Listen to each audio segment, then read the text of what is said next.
How to hide your LinkedIn profile from everyone. First of all, go ahead and open up the LinkedIn application on your phone. As you can see, you are now in the LinkedIn homepage. Here, you can view posts from all your connections and pages that you follow on LinkedIn. On this page, go to the top left corner and tap on your profile. Now, tap on Settings at the bottom. Then, go to Visibility. From here, you can manage the visibility of your profile and network settings. Go to Edit your public profile.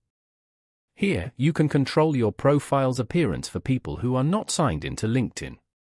Over here, scroll down to the Edit Visibility section and turn off your profile's public visibility. This means that no one will be able to view your LinkedIn information. Following these steps, you can easily hide your LinkedIn profile from everyone. Thank you for watching. Please leave a like if this tutorial helped you, or leave a comment below if you have any questions related to the video.